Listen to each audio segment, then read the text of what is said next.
Is it all right if I stand down here? That way I can avoid the steps, me and my knees. Well, good morning, everyone. It is good to be here this morning. Brother Anson texted me, I want to say Friday morning, no, it might have been Thursday night. And he knows me working at UPS that is busy. But he asked if I would be able to step in this place. And I said, Brother Wallace, I can help you. But then I got a call from other congregations and said they needed some help. So we got to work out some things, and we got it worked out, and we just got to get some more brothers available to deliver God's word. But for those who don't know me, I'm Brother Patrick Williams, and I'm at Swope Parkway, and I see some familiar faces. Some have seen me come over here before when I've done a little 5-minute sermonette. And I'm here to tell you I'm not as long as Brother Wallace. So you can tell him when you see him that Brother Williams didn't go that long. But I believe in quality over quantity. I grew up in the Spencer Church of Christ, and Brother Muse was 15 to 20 minutes every Sunday. But trust me, you learn something. I've learned to go just a tad bit longer than 15 minutes, but not too much longer, maybe 16. But I trust you, we won't be here long this morning. John chapter 4 is where I will be coming from this morning. John chapter 4, you can turn your Bibles and I'll get it set up for you, give you time to get there. But if you look at the book of John, it's becoming, along with Mark, one of my favorite gospels. And the reason why is because when you look at the gospels, you first have to understand the audience that they're writing to. And when you understand the audience that they're writing to, then the message they're giving becomes more applicable to you because you understand the audience. For example, Matthew was writing to a Jewish audience. So you begin to understand what the Jews were going through, so then you begin to understand Matthew. Mark is writing to a Gentile audience. And why I like Mark so much is because it's the Gentile audience that I feel like I can relate the most to, because you weren't supposed to be in the beginning of the promise. But when Jesus came, everybody was in the promise. So Mark is writing to a Gentile audience to reassure them that their belief is going to get them where they need to go. And I think that relates to us so much. But then you get to the book of John, and John is writing to a Christian audience. So he's writing to Jews and Gentiles who are now being persecuted and are wanting to go back to the old way the Jews are because they don't want to face the persecution. So John is writing to them and Gentiles to reassure them that their belief in Jesus Christ is the only way that's going to get them to salvation. And what I like about John is I think that's where we are today.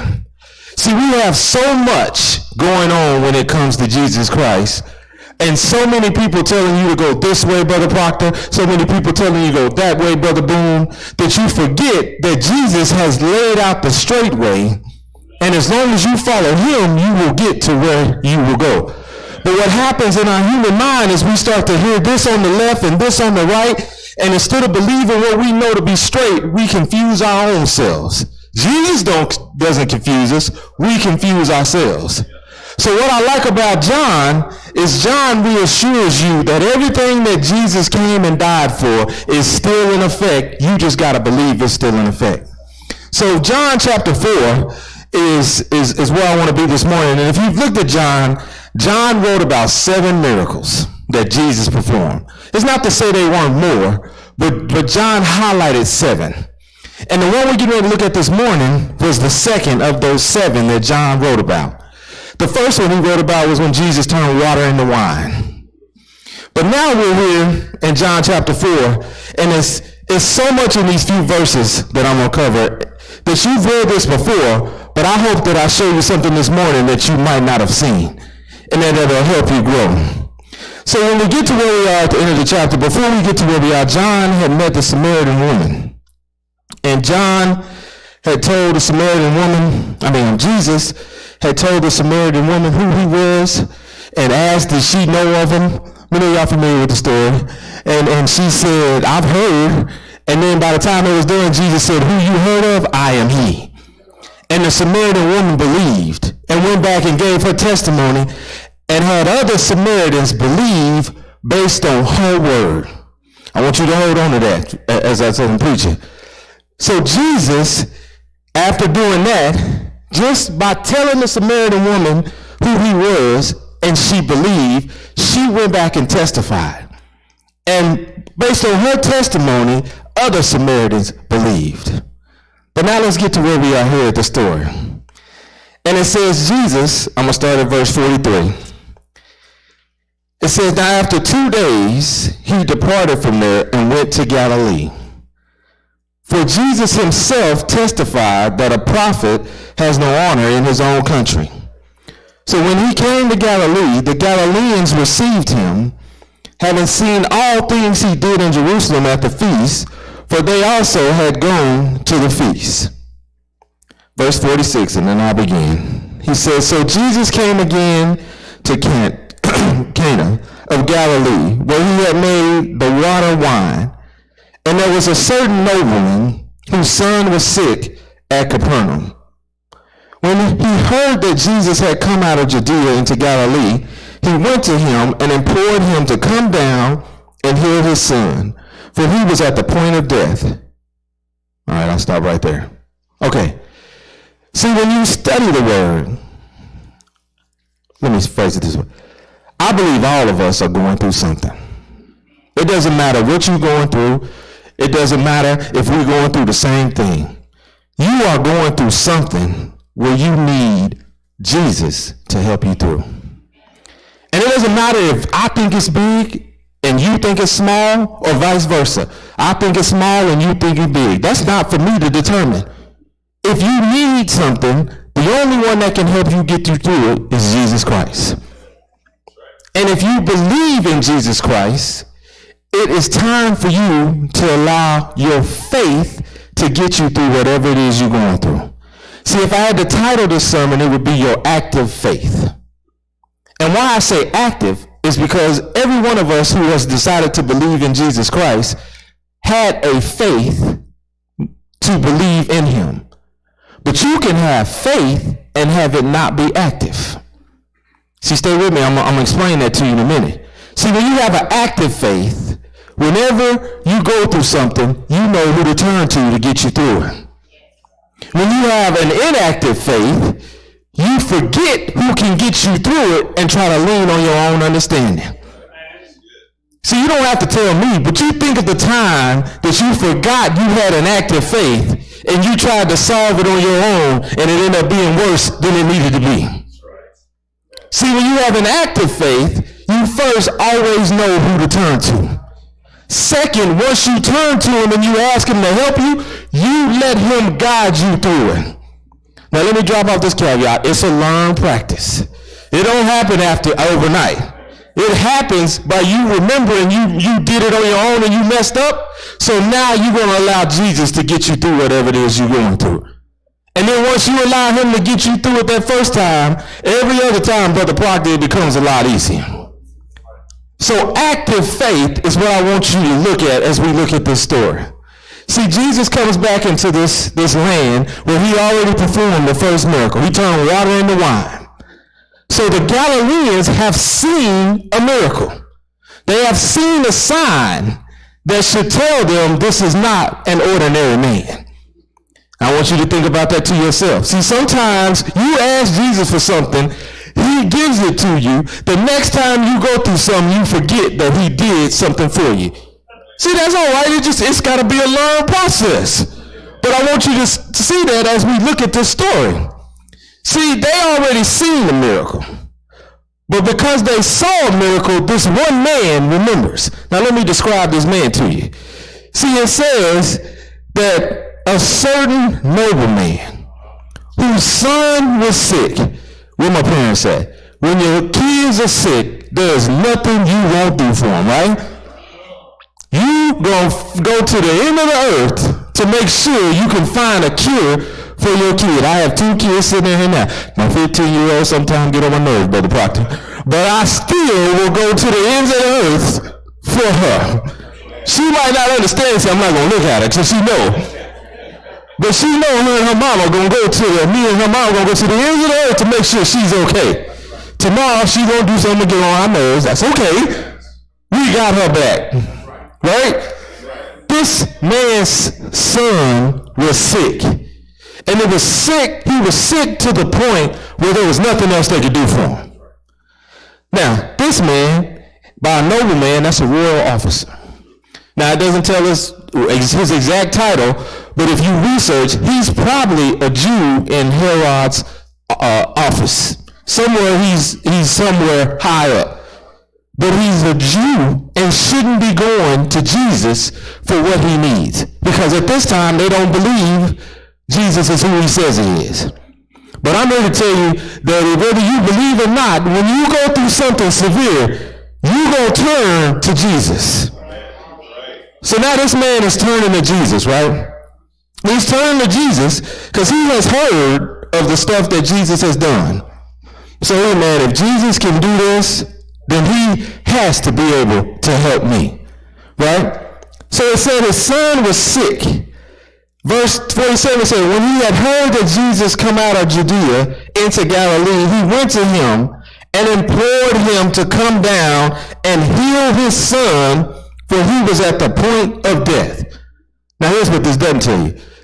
Where Jesus was and where this man came from was about 16 miles. Now you know what time in history this is. You wasn't doing 16 miles in 5 minutes like we would do in a car.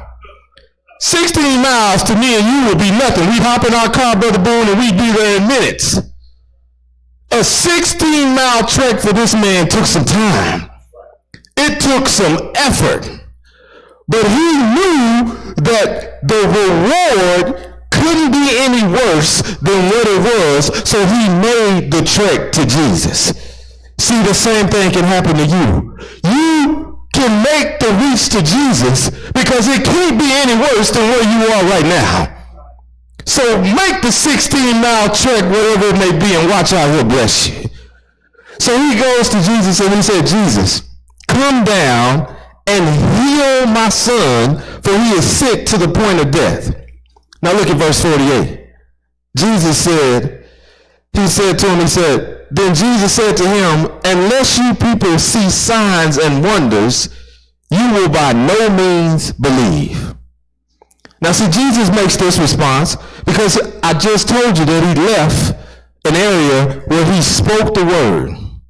And when he spoke the word to the Samaritans believe. He has come back to the area where the Galileans have seen him turn water into wine, and he can tell that they still don't believe he is who he says he is. See, somebody in here is surrounded by people who don't believe that Jesus Christ is who he says he is. Even though they see the signs and miracles in your life, they still don't believe that Jesus can do the same for them. I'm here to tell you that Jesus will keep working in you. Don't let the distractions take you away from the goal. So Jesus said, unless you continue to see miracles and signs, you are not going to believe. See, I've never seen a miracle in my life, Brother Boone. Maybe I have and I didn't understand it. But I don't need a miracle to know that Jesus can get me to where I want to go. I don't need a sign for me to know that Jesus will give me eternal salvation. What I need is my active faith, knowing that the things that I have read about are true, and if I believe them, I will get where I need to go. See, maybe the sign was that I got up this morning and I walked. Maybe that was my miracle. Maybe that was your miracle that you all got here. But I believe our faith that Jesus will get us where we want to go was all I need so that I can keep going every day.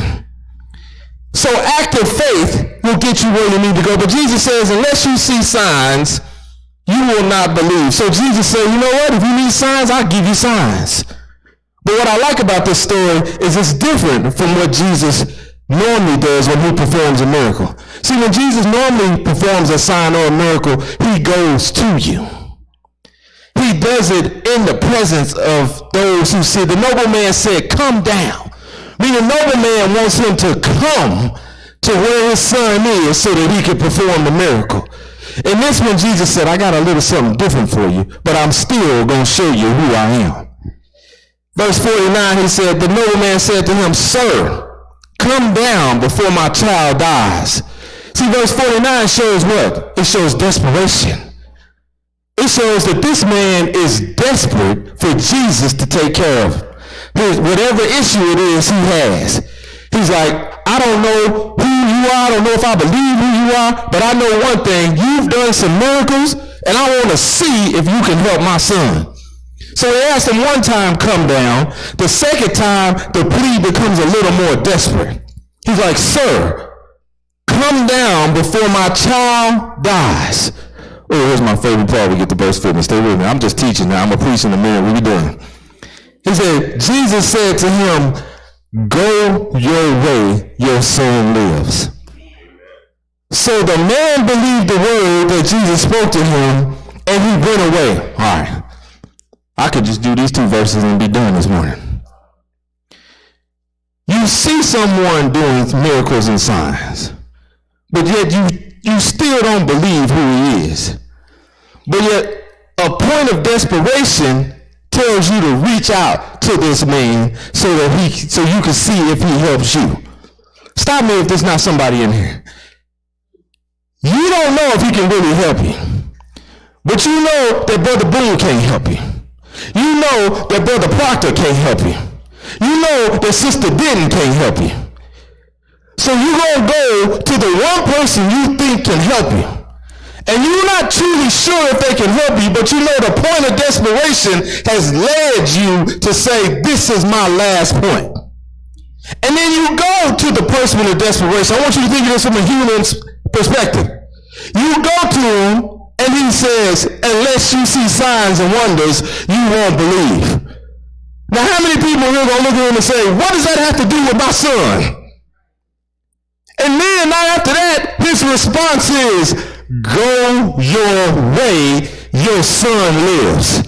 Wait a minute. I need you to come to my son because my son is dying, and your response to me is go your way. Go my way where? I need you to come to my son. He's dying. Who just going to believe somebody who say, go your way, your son lives? See, I need you to get inside the story. We believe because we already believe, but if that's you, you're going to look at Jesus like, go where? Are you coming with me?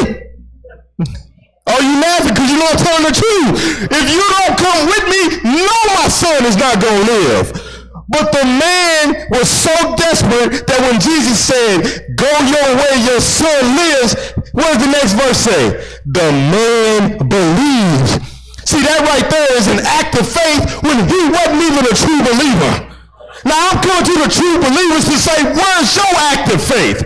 If you believe in Jesus Christ and you pray and you ask him to get you through something, when he answers you with the prayer, are you willing to just walk away and say, Jesus, he already answered me, I'm done worrying about it? Are you willing to say, Jesus, I'm giving it to you, take it from me, and I'm no longer going to ask you for it because you've already blessed me with what you said. I'm going to move on to something else. See, that's an act of faith. That's a faith that says, Jesus, I'm taking it to you. I'm done with it. I'm going to move on to the next issue because you have said you will never leave me.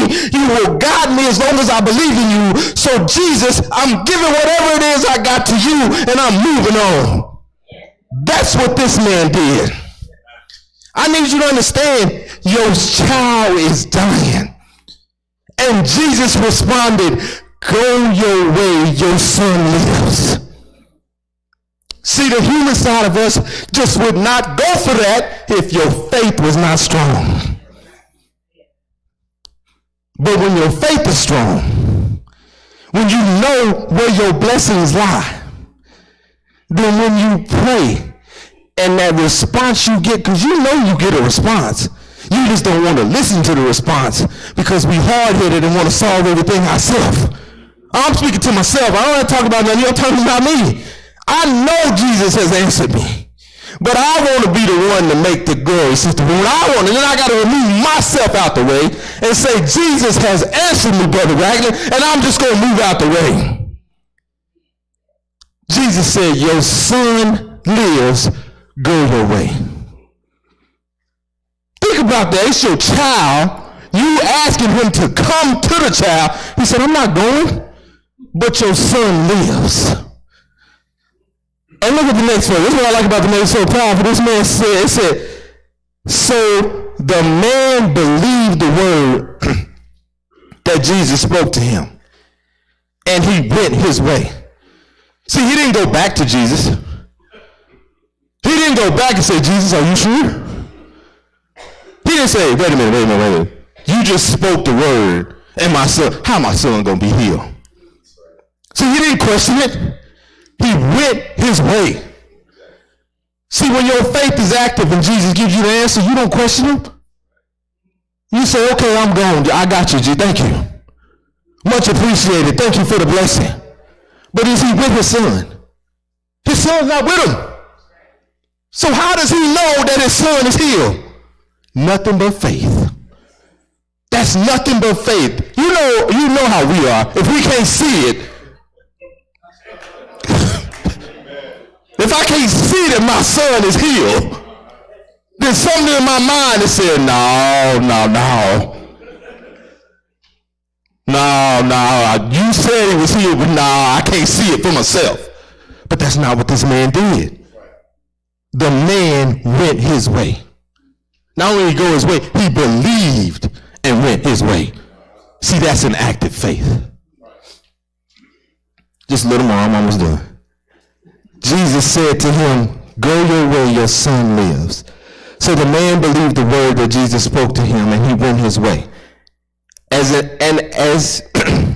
he was now going down, his servants met him and told him, saying, your son lives.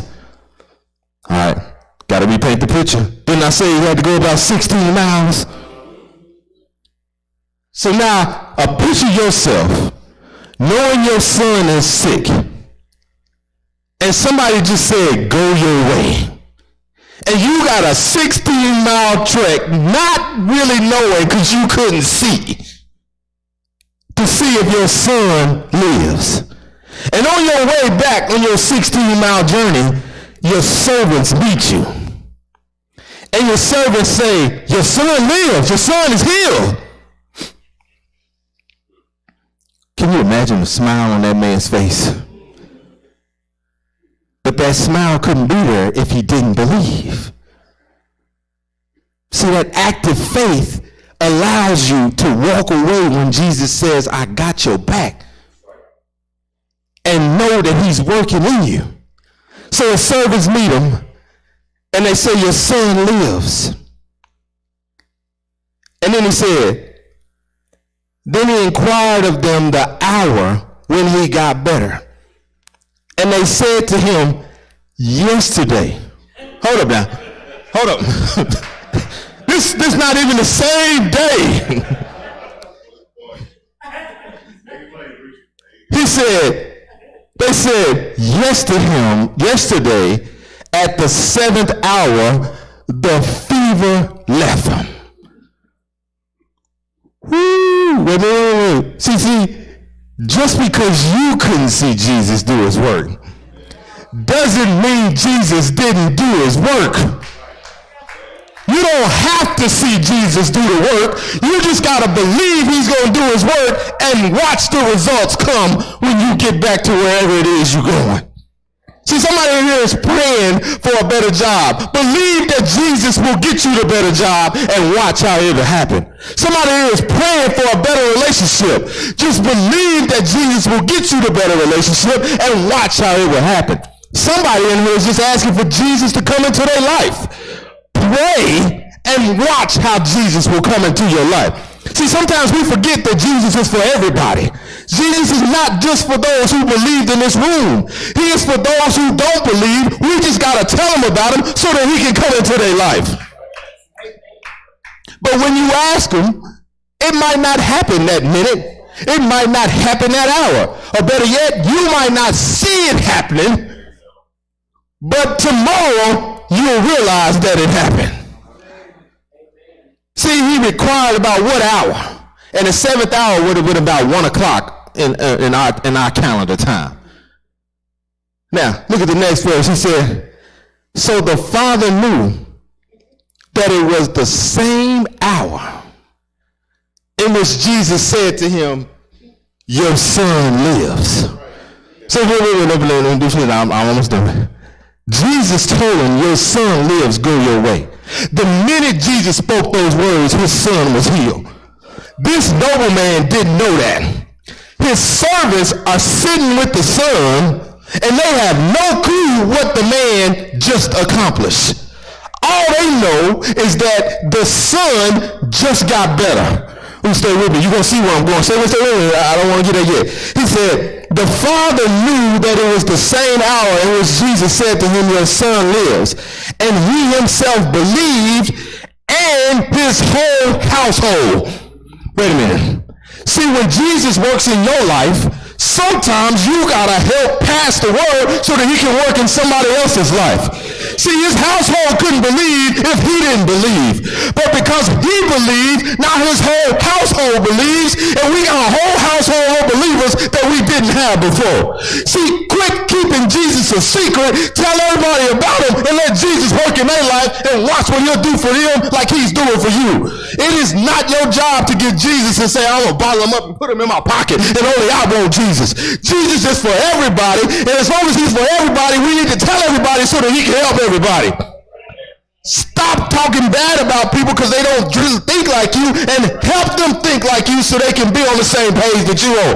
But we spend too much time, Brother Proctor, criticizing those who don't believe like us instead of saying, let's sit down and have a conversation. Let's talk so that we can be on the same page. And then they go turn away from us because all we do is say, you don't believe, you going to hell.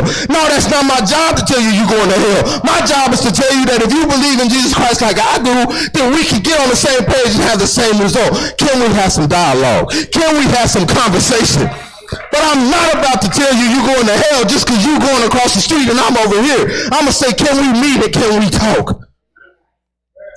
I grew up in the Church of Christ my whole life. Brother Muse taught me one thing. He said, quit worrying about True Vine Baptist Church across the street. Because that was the church that was across the street. And it was huge with 500 members. He said, quit worrying about them.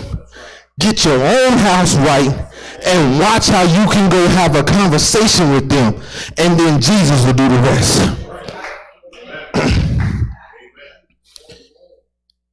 I don't want to get off on that tangent. But what I want to tell you is, listen,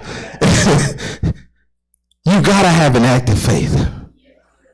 Because if you don't have an active faith, then you can't, one, get yourself right, and two, get your household right. And when you get your household right, watch how other people watching you will get right too. See, Brother Boone, I don't know who's watching me, but I always got to remember that Jesus is watching me. And as long as Jesus is watching me, I don't really care who else is watching, because it's him that I'm pleasing.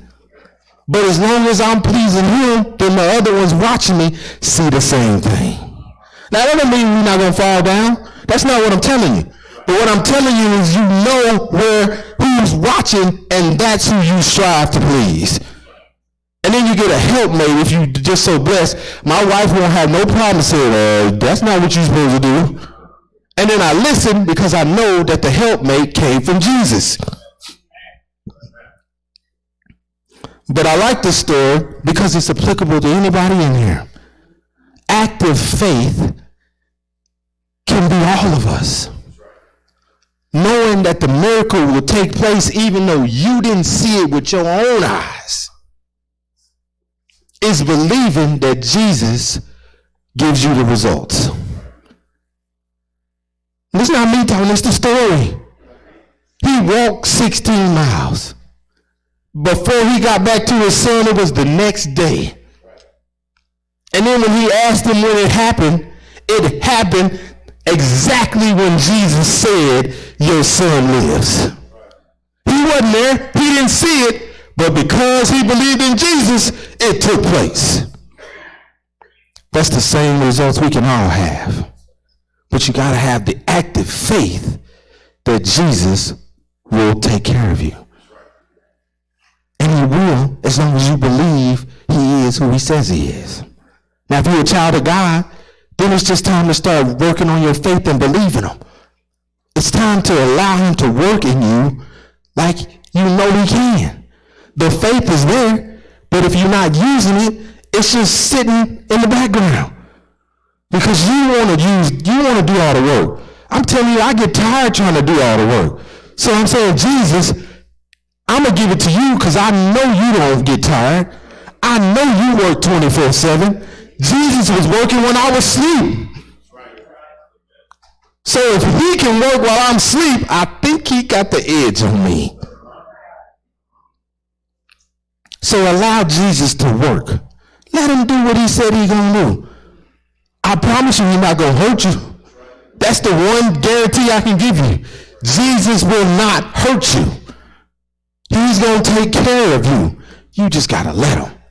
Let your active faith work and let him. If this man who was a Jew who wasn't believing at the time can ask for a request and believe based on him saying, go your way. See, if you remember nothing else, I need you to think about this story. He said, go your way. Your son is dying, and his response is, go your way. Think about that. Me and Brother Pounce are best friends.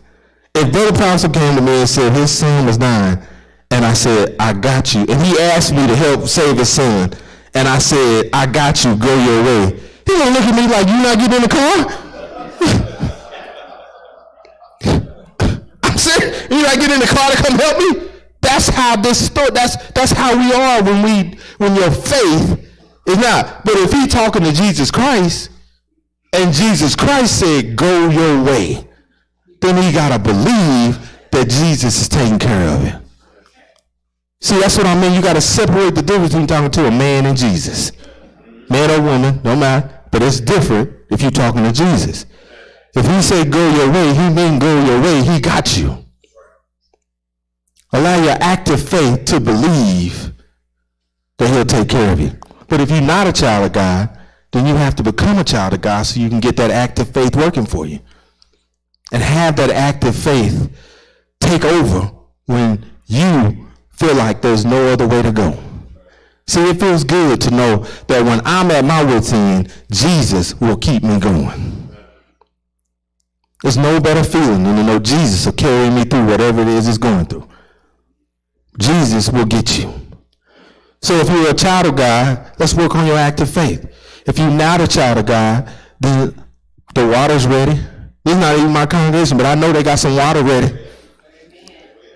I know that if you hear the word, believe, repent, confess, and be baptized, and come up ready to walk a new life. And what I like to say is have the best captain of any army guide you through whatever it is you're going through. You can do that this morning. The water's ready. The water will get you where you need to go if you're not a child of God. But if you are a child of God, let's just work on your active faith.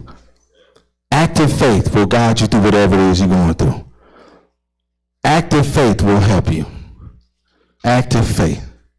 That's all I got this morning. If you stand in either category, you can stand this morning as we sing a verse of a song.